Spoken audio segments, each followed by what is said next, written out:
fellowship training in pediatric anesthesia at the same institution and had further training in simulation instructor course at the Institute of Medical Simulation, New York, USA.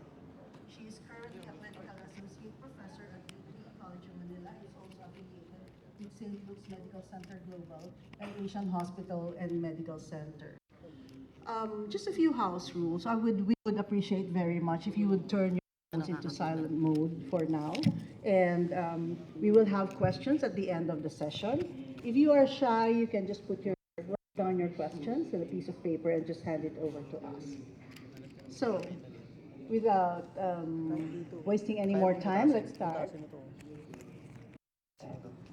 Our first session, the first topic will be the role of the anesthesiologist in perioperative patient safety. Now, what is this all about? We know that anesthesiology is acknowledged as the leading medical specialty in safety. And actually, this is what tells us one really is important. Why do we talk about and more technological? It has expanded to include intensive care, in fact, even human factors engineering. And in so doing, it attracted high caliber staff. So there are a lot of people who want to go into anesthesiology. And clinicians in anesthesiology are risk averse and interested in patient safety. So, in the 1970s and 80s, actually, malpractice insurance soared, and this galvanized the profession at all levels. Because of this, strong leaders emerged, and certainly the anesthesiologist was the first to emerge in all of this. Patient safety was imperfect, but they thought, actually, that it could be studied so that planned interventions can achieve better outcomes. Anesthesia is safer than ever owing to many different types of solutions to safety problems. We have come up with a lot of solutions to provide our patients with the safe and really good care that we give them. Now, this accomplishment started when they started doing traditional epidemiological studies of adverse events since the 1950s. But over time, they found out that this was limited in scope with methodological constraints. And this became very difficult for them because it was incomparable due to differing techniques in all these studies. So because of this, the emergence of non-traditional investigative techniques. And these techniques highlight the underlying characteristics of mishaps. That's when they started reviewing adverse events and suggest improvements in patient care. These techniques refer to the critical incident techniques adopted by Cooper from aviation. It talked about the analysis of malpractice claims, Australian incident monitoring study. Although a small sample was analyzed, it made maximum use of the information, and this is because of the data that they were able to get. So what makes anesthesia safe? Is it the drugs that we give? Is it the equipment? Is it the airway equipment that we give? Is it the way we work with our teammates when we give anesthesia? Solution strategies have actually included incorporating new technologies, standards and guidelines, and addressing problems related to human factors and systems issues. This will be talked about further later on, but to talk about technological solutions, experts at real-time monitoring of patients are the anesthesiologists. We do it both electronically and via physical examination. We can do this all the time. We also have our ECG, pulse oximetry, and capnography. We even have engineered safety devices, and that started with our gas connectors, and up to now, we even have our fail-safe alarms. Airway management has also been a technological solution, and despite the fact that people think that our residents should not start with video laryngoscopy, maybe we ought to think about it because it might be safer to teach them how to look at the airway real time in real rather than looking at it from the book. So we have fiber optic laryngoscopy and the laryngeal mask airway. So we also have a lot of resources which have improved over time. All our gadgets for airway management, our drugs, our anesthesia machines, which have actually simulated that what we have in the cockpits. Even our tables are better now. They're more electronic now rather than the ones where you have to use manual manual labor to lift the tables or bring them down.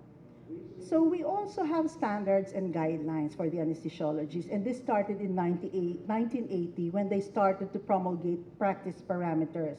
And the basic requirements showed that we needed the continuous presence of a qualified anesthetist, ECG monitoring, and the assessment of ventilation.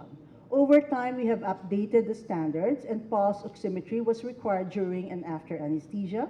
Capnography was then also required during general anesthesia. What other standards had important implications for patient safety? We talk about difficult airway management and even about sedation and analgesia for non-anesthesiologists. And this is where we come in because we have to start training people on sedation. But when you talk about the choice of anesthesia in our training, we need to ensure that when the type of anesthesia is chosen, this should be judged by the type of patient, the procedure, and the facility. Of course, we should teach them, we should even train ourselves to choose the simplest and the safest technique. Even though a variety of options are available, we need to minimize the multiple combinations or at least choose the best combinations for our anesthetic. As Da Vinci said, simplicity is the ultimate sophistication. So human factors and systems will also be discussed a bit, but I would like to tell you that there were 30 years um, analysis of the anesthesiologist's tasks. They looked at the decision-making process of the anesthesiologist, and this was done by direct observation, review of videotapes of real cases, and assessment of descriptions of M&M cases, and the use of patient simulators.